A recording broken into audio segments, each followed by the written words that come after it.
Welcome back. Well, let's pick up where we left off. The province of KwaZulu-Natal, a new premier, Nomusa Dube-Ncube, now officially elected into office by the KZN legislature. She's been sworn in to the new position. You know what happened, of course, around Zakhele Ndlovu. He resigned following his loss as leader of the ANC in KwaZulu-Natal. There's a lot of politics going on here. Zakhele Ndlovu is a lecturer in the political science department at the University of KwaZulu-Natal. Zakhele, good afternoon to you. Dube-Ncube, she now has the job of leading the province. She's not the chair of the ANC in KZN, though. How much power do you think she's really going to have? Thank you very much for having me. Look, she is not going to have much power just because she is not the chairperson of the ANC in KwaZulu-Natal. You will know that she contested the position of chairperson, ANC chairperson in KwaZulu-Natal, and she was not successful. So now she's getting deployed by the newly elected leadership of the ANC in the province. And remember that she's also a caretaker here, so she's just basically warming the seats, if you will. So for that reason, she's not going to enjoy much power. And yeah, she is not the chairperson of the ANC in KwaZulu-Natal. Why do you think they've chosen her? Nomusa Dube and the other people who run the ANC in KZN, the newly elected leadership, have they chosen someone who is weak deliberately? I mean, that happens in politics sometimes. Look, she's not that weak. Remember that she is someone who has accumulated a lot of experience in government. So they know that they can count on her because she knows how government works. But more importantly, KwaZulu-Natal has not had a female premier in the past. So she is the first female premier. The timing was also perfect because this is Women's Month. So the ANC wants to send a strong message that it takes the issues of women seriously in this province. So I think that's why they chose her. There'll also have to be a reshuffle. So she was the finance MEC. Someone will have to replace her. Ravi Pillay resigned today as an MEC. I must say I wasn't expecting that. He's been there for a long time. Do you think there's going to be a lot of politics around the reshuffle? I mean, presumably she will have to consult the ANC in KwaZulu-Natal. In a way, it'll be their decision who she brings in. Yeah, this is going to be a very busy week for her. But obviously, as you know, ANC politics, they usually have some sort of like a deployment committee. So I think they're going to sit around and try to figure out who's going to fill what position. So already, as you correctly pointed out, there are two openings. There could be more. So this is going to be a massive reshuffle that we are about to see in the province of KwaZulu-Natal. I wouldn't be surprised if another MEC gets the job. So there'll be maybe 3 or 4 vacant posts. It's interesting that I'm sure if Nomusa Dube himself wanted to become premier, he could. Is there any reason, do you think, why he's chosen not to? Does he get some sort of strategic advantage in the complicated chess game that is the ANC in KwaZulu-Natal by actually staying out of the provincial government for the meantime?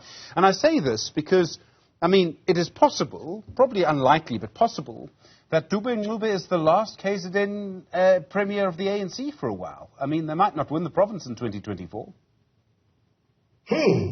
That's an interesting one. Look, it's quite possible that come 2024, we could have some sort of a coalition government in the province of KwaZulu-Natal.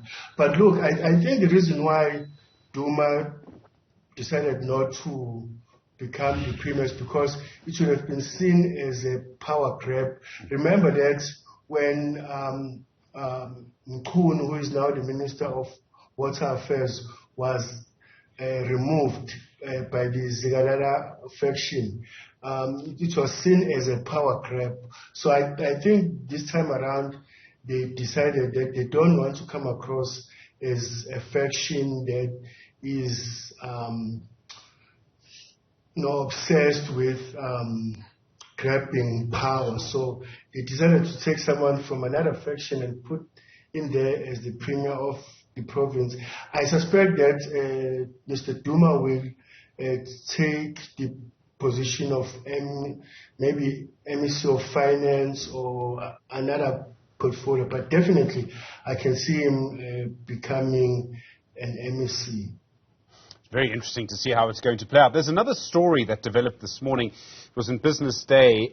They had an interview with Duma in which he seemed to suggest, it was a very interesting quote, that in fact the ANC in KwaZulu-Natal could support Cyril Ramaphosa for another term as leader of the ANC if they decided he was the right person to continue with the renewal of the ANC. Once the interview was published, there was an angry reaction. The ANC in KZN actually released a statement. The provincial secretary, Bekim Tolo, that he said that in fact Duma had been, I think, deliberately misrepresented, that the quote was not correct. Business Day, as I understand it, they personally wrote the story, is standing by their story. How do you read that? It's quite a thing for the KZN ANC leader to say, look, maybe we could support Ramaphosa. I mean, you'd think you'd be very aware of what he was saying. I think I heard something like that. Look, I think that the KZN ANC has realized that other provinces are behind President Cyril Ramaphosa, and KZN right now is the only province that is not behind President Cyril Ramaphosa. So I think that they would not want to be seen to be going against the tide. Remember that KZN ANC is not represented in the top 6. So I think that if they want someone to represent them in the top 6 come the December conference, they would need to be seen to be working with other provinces. So I think it was a strategic move to say they may be supporting Ramaphosa, but then also deny it. But just to prepare other ANC members in the province. After all, Ramaphosa is the preferred presidential candidate going into the December conference. That maybe, even though they sang songs and booed Ramaphosa at the conference 2 weeks ago, that after all, they are still all ANC members, and that if other provinces show support for Ramaphosa, why not KZN? It really is a complicated game of chess that's playing out, isn't it? Very, very complicated. Zakhele, thank you. Zakhele Ndlovu is a lecturer in the Political Science Department at the University of KwaZulu-Natal. So many different dynamics playing out there.